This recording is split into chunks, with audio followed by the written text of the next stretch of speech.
வணக்கம். நான் உங்கள் அன்பான சயின்டிஃபிக் வேதிக் அஸ்ட்ராலஜர் ஆஸ்ட்ரோ அருண்ஜி பேசுகிறேன். நல்லது நினைப்போம், நல்லதே நடக்கும். தொடர்ந்து நம்மளுடைய சேனலில் வரக்கூடிய வீடியோஸ்லாம் நீங்கள் பார்த்துட்ருப்பீங்க நம்புகிறேன். எந்த விதத்திலும் மூட நம்பிக்கைக்குள்ளே போகாமல், மிகைப்படுத்தாமல், அறிவியல் சார்ந்த ஜோதிட கருத்துக்கள், அதாவது சயின்டிஃபிக் வேதிக் அஸ்ட்ராலஜி முறையில் நம்ம பார்த்து கொண்டு இருக்கிறோங்கிறது உங்களுக்கு தெரியும். அந்த அடிப்படையில் இந்த வீடியோவில் பார்த்திங்கன்னா மிதுன ராசிக்காரர்களுக்கு வரக்கூடிய மே 2025 எத்தகைய ஒரு மாதமாக நமக்கு அமையப்போகிறது, கோச்சார அமைப்பில் ஆண்டு கிரகம் மாத கிரகங்கள் எப்படி இருக்குது, அது எத்தகைய ஒரு தாக்கத்தை கொடுக்கக்கூடியது. ஏன்னா மே மாதம் பார்த்திங்கன்னா அதிக பயிற்சிகள் நிறைந்த ஒரு மாதமாக இருக்குதுங்கிறது நீங்கள் தெரிஞ்சுக்கணும். அதற்கு முன்னாடி நம்மளோட சேனல் ஃபஸ்ட் டைம் வரவங்க மறக்காமல் சப்ஸ்கிரைப் பண்ணுங்கள். தொடர்ந்து நம்மளுடைய சயின்டிஃபிக் வேதிக் அஸ்ட்ராலஜி முறையில் துல்லியமான பலன்கள் நிறைந்த வீடியோஸ் உங்களை அடையும். அது மூலமாக நீங்கள் பலன் அணிவிக்கலாம். சரிங்க, இப்போ பார்த்தீங்கன்னா மிதுன ராசிக்கு மே 2025 எப்படி இருக்க போகுது அப்படின்னு நம்ம பார்க்கும் பொழுது, முதல்ல ஆண்டு கிரகம் எப்படி இருக்குதுன்னு நம்ம பார்த்துக்கணும். ஆண்டு கிரகம்னா என்ன? ஒரு ஆண்டு கழித்து தான் ஒரு கிரகம் ஒரு ராசி விட்டு ஒரு ராசி மாறக்கூடிய ஒரு அமைப்பு. அந்த ஒரு ஆண்டு முழுக்க நல்ல ஒரு ஆதிக்கத்தை, அந்த ஒரு தாக்கத்தை அந்த ராசிக்காரர்களுக்கு கொடுக்கக்கூடிய அமைப்பு தான் அந்த ஆண்டு கிரக பயிற்சின்னு சொல்கிறோம். அதில் பார்த்திங்கன்னா சனிபிதான் மிகவும் உகந்த, மிகவும் பலம் நிறைந்த ஒரு கிரகமாக, கர்மகாரகனாக சனி வருகிறார். அது மார்ச் 29ஆம் தேதியே பார்த்திங்கன்னா மிதுனராசிக்கு தொழில் ஸ்தானம் என்று சொல்லப்படுகிற 10ஆம் இடத்துக்கு வந்துவிட்டது. ஸோ மிதுனராசிக்கு ராஜயோகாதிபதியாக இருக்கக்கூடிய சனி, ராசி அதிபதிக்கு மிகவும் நண்பரான சனி.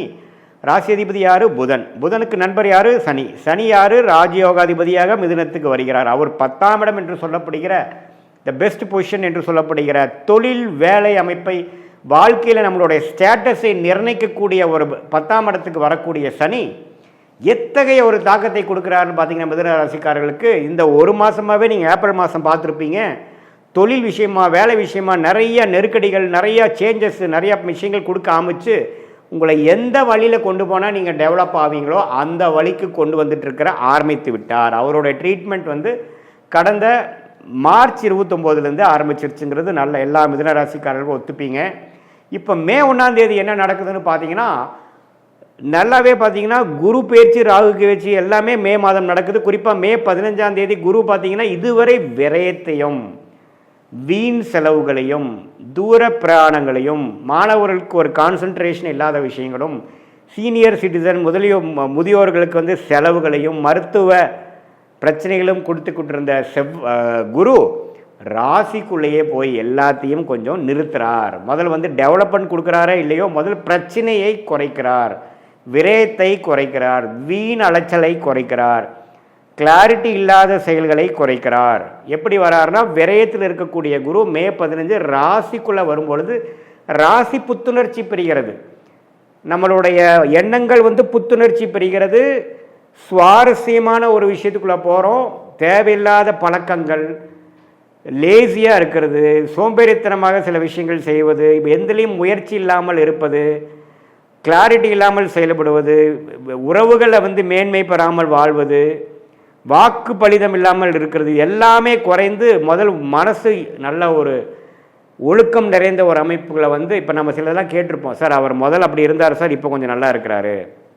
முதல் ஏனா தானே இருந்தார். முதல் பார்த்திங்கன்னா நைட்டு லேட்டாக தூங்குவார், காலையில் லேட்டாக எழுந்திரிப்பாருங்கிற ஒரு மாதிரியான ஒரு ஹேபிட்ஸ் இருக்கக்கூடிய அமைப்பில் இருக்கிறவங்க இப்போ போதும், வாழ்க்கையில் கொஞ்சம் உருப்படியாக செய்வோம் அப்படிங்கிற அமைப்புக்கு வருவாங்க. ஏன்னா ஒரு மிகப்பெரிய சுபகிரகம் என்று சொல்லப்படுகிற குரு மனசை குறிக்கக்கூடிய ராசிக்குள்ளேயே வரும்பொழுது ஒரு பெரிய பல்ப் எறிகிற மாதிரி நம்ம மைண்டில் என்ன ஆகும், போதுண்டா நம்ம வாழ்க்கையில் கொஞ்சம் உருப்படுறதுக்கு வழியை பார்ப்போங்கிற ஒரு நல்ல புத்தி, குழந்தைகளாக இருந்தாலும் சரி, மாணவர்களாக இருந்தாலும் சரி, முதியோர்களாக இருந்தாலும் சரி, உத்தியோகத்தர்களாக இருந்தாலும் சரி, தொழிலதிபர்களாக இருந்தாலும் சரி, கல்யாணத்தை எதிர்பார்த்து கொண்டிருக்கிறவங்களாலும் சரி, எல்லாமே ஒரு பாசிட்டிவாக நடக்கக்கூடியது. ஒரு குரு பலனையும் கொடுக்குது. ஏன்னா 7ஆம் இடம் என்று சொல்லப்படுகிற திருமண ஸ்தானத்தையும் பார்க்குறாரு இல்லையா, பாக்கியஸ்தானத்தையும் பார்க்குறாரு இல்லையா. குழந்தை செல்வத்தை எதிர்பார்த்து கொண்டிருந்தவர்களுக்கு குழந்தை செல்வத்தை கொடுத்து மனசை உத்வேகப்படுத்தி புத்துணர்ச்சி பெறக்கூடிய அமைப்பு. என்னென்ன மனசு புத்துணர்ச்சி ஆகிறதுக்கு என்னென்ன கொடுத்தா நீங்கள் புத்துணர்ச்சி ஆவீங்க அது எல்லாம் கொடுக்கக்கூடிய ஒரு ஆரோக்கியமான முறையில் கொடுக்கக்கூடிய அமைப்பு தான் இந்த பயிற்சி. ஸோ சனி பயிற்சி தொழிலில் நிறைய மும்முரமாக போகிறீங்க, தொழில் வேலையில் அதிகமான ஹார்ட் ஒர்க் பண்ண போகிறீங்க, புரட்சிகள் செய்ய போகிறீர்கள். அதே சமயத்தில் குரு ராசிக்குள்ள வரும்பொழுது அருமையான ஒரு மைண்ட் வந்து ஸ்டெபிளைஸ் ஆகிறது, டிஸ்ட்ராக்ஷன் குறைகிறது, சஞ்சலங்கள் குறைகிறது, எல்லாமே வந்து ஒரு நேர்கோடாக போகக்கூடிய அமைப்பு இருக்குது. அதே சமயத்தில் ராகு கேது பாருங்கள், இது வரைக்கும் ராகு 10ஆம் இடத்துலேருந்து ஒரு தொழிலில் ஒரு ஸ்திரத்தன்மையே இல்லாமல் செய்து கொண்டிருந்தார். இன்றைக்கி ஒன்று செய்கிறது, நாளைக்கு ஒன்று செய்கிறது, ஷேர் மார்க்கெட்டில் போய் பணத்தை விடுறது, அதே சமயத்தில் தேவையில்லாத ஒரு தொழிலில் பண்ணி மாட்டிக்கிறது, 4ஆம் இடத்துல கேது இருந்து இடம் வீடு தாயாருங்கிற சில விஷயத்தில் ஒரு கிளாரிட்டி இல்லாமல் சில பிரச்சனைகள், ஹெல்த் பிரச்சனைகள், சொத்து தகராறு, தேவையில்லாத சேதாரம், வண்டி வாகனம், இதில் மாற்றங்கள், செலவுகள், இது மாதிரிலாம் கொடுத்துட்டு இருந்தது.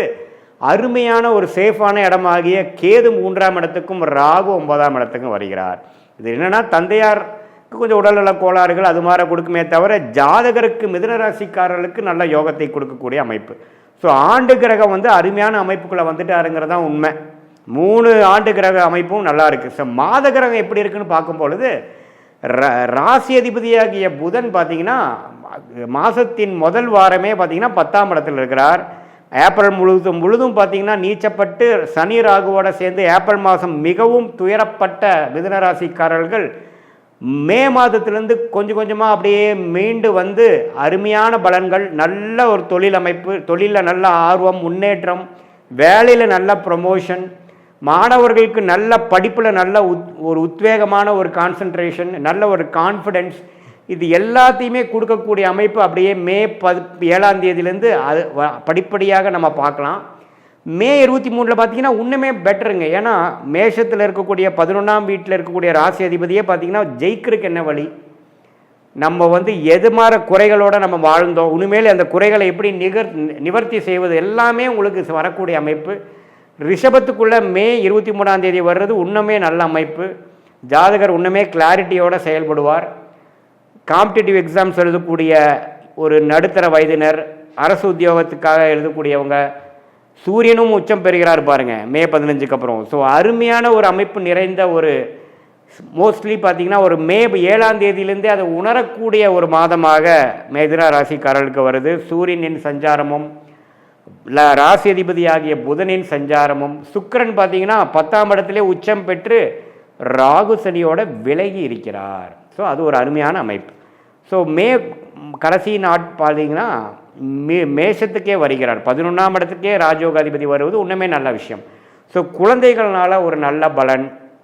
போன ஏப்ரல் மே பிப்ரவரி மாதம், அதாவது மாதத்தின் முதல் ஆண்டு 2025 ஆண்டின் முதல் 4 மாதங்கள் எல்லாத்துலேயுமே பிரச்சனைகள், விரயங்கள், குழந்தைகள்னால மெனக்கெடுதல், குழந்தைகளுக்கு உடம்பு கோளாறு, இத்தனை பிரச்சனைகள் கொடுத்துட்டு இருந்தது. இப்போ படிப்படியாக எல்லாமே நற்செய்திகளாக பெனிஃபிட்ஸ் கொடுக்குற மாதிரி, நம்ம நினச்ச மாதிரி திட்டங்கள், தீட்டின திட்டங்கள் நல்ல பாசிட்டிவான ரிசல்ட்ஸ் கிடைக்க ஆரம்பிச்சிருச்சுங்க அப்படிங்கிற மாதிரியும், ஒரு ஹோப் கொடுக்குற மாதிரியும், ஒரு கான்ஃபிடென்ஸ் கொடுக்குற மாதிரியும், ஒரு அடுத்த 2 வருஷம் தொழிலில் நம்ம என்ன பண்ண போகிறோம், வேலையில் எது மாதிரி பண்ண போகிறோங்கிற ஒரு விஷன் அப்படிங்கிற விஷயங்கள் கொடுக்க மாதிரியும், ஒரு தீர்க்கமான ஒரு மைண்ட் செட்டு, ஆம்பிஷன், உத்வேகம் கொடுக்கக்கூடிய ஒரு அமைப்பு தான் வந்து இந்த கிரகங்கள் அமைப்பு வந்து மிதுன ராசிக்காரர்களுக்கு இருக்குது. இதை வந்து நன்றாக உபயோகப்படுத்தி கொள்ள வேண்டும் என்கிறது தான் என்னுடைய தீராத ஆசை. மிதுன ராசிக்காரங்கள் இது ஒரு பொற்காலம், இதை வந்து கரெக்டாக யூஸ் பண்ணிக்கணும்.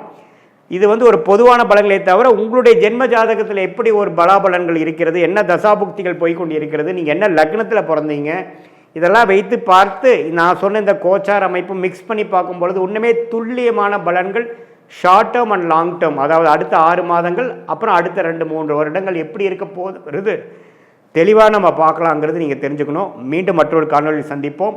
நன்றி, வணக்கம். வணக்கம், நான் உங்கள் அன்பான சயின்டிஃபிக் வேதிக் அஸ்ட்ராலஜர் ஆஸ்ட்ரோ அரஞ்சி பேசுகிறேன்.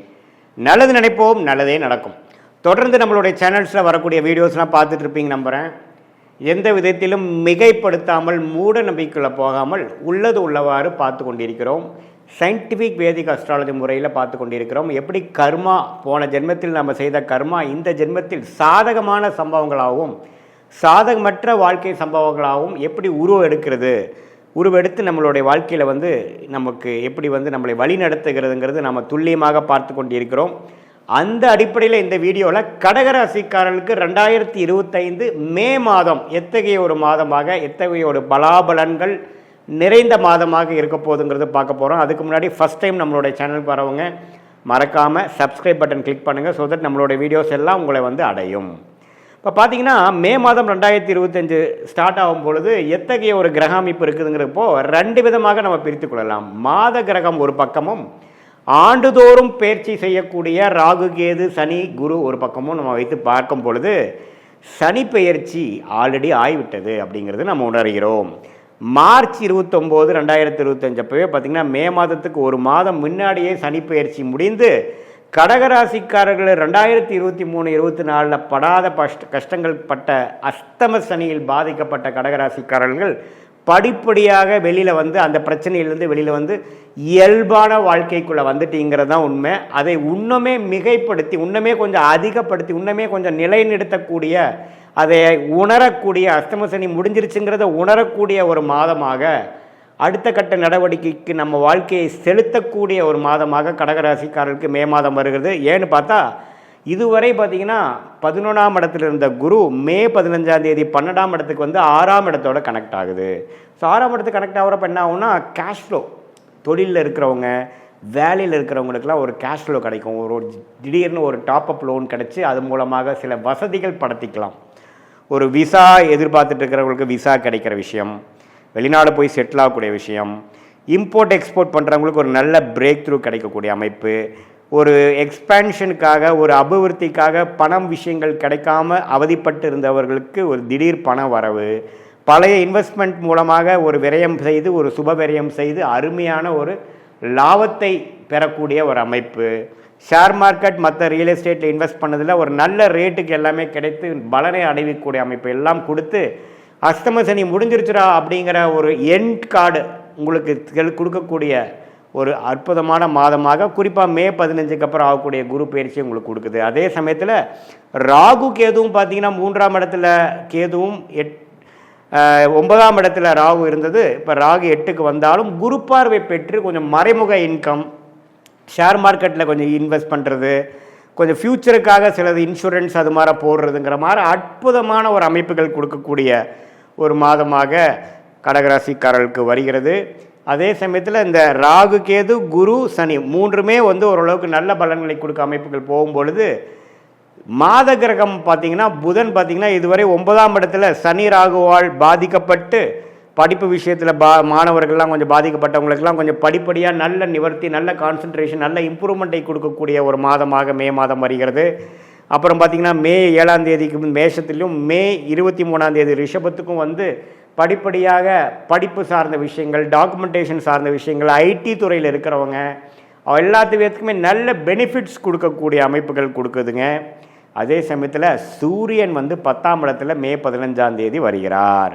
ஸோ தொழிலில் மேன்மை, ஒரு தொழில் அமைச்சிக்கிறது, அல்லது தொழிலில் இம்ப்ரூவ்மெண்ட் ஆகிறது, ஒரு லெவல் டேர்ன் ஓவர்லேருந்து அடுத்த லெவலுக்கு போகிறது, ஒரு புதுசாக ஒரு தொழில் ஆரம்பிக்கிறது. கடகராசி அஸ்தம சனியில் பாதிக்கப்பட்டவங்க ஒரு அடுத்த லெவலுக்கு போகக்கூடிய ஒரு அமைப்பு, சில பிரச்சனைகள் முடிந்து தொழிலில் மேன்மை பெறக்கூடியது, அல்லது வேலையில் பார்த்திங்கன்னா உத்தியோகத்தில் எந்தவித இம்ப்ரூவ்மெண்ட்டும் இல்லாமல், ப்ரமோஷனும் இல்லாமல் அப்படியே ஓடிக்கொண்டிருந்த கடகராசிக்காரர்களுக்கு உத்தியோக உயர்வு, அரசு வேலை கிடைக்கிறது, அல்லது ஒரு ஹெட் பொசிஷன் கிடைக்கிறது, ஹெச்ஓடி கிடைக்கிறது, ஒரு நிலைமையிலேருந்து அடுத்த லெவல் டீம் லீடர் ஆகிறது, அது மாதிரி அமைப்புகள்லாம் கிடைக்கக்கூடிய, அந்தந்த துறையில் அடுத்த லெவல் பொசிஷன் என்ன இருக்குதோ அது கிடைக்கக்கூடிய அமைப்பு வந்து சூரியன் 10ஆம் இடத்துல வரக்கூடிய மே 15ஆம் தேதி உங்களுக்கு வருது.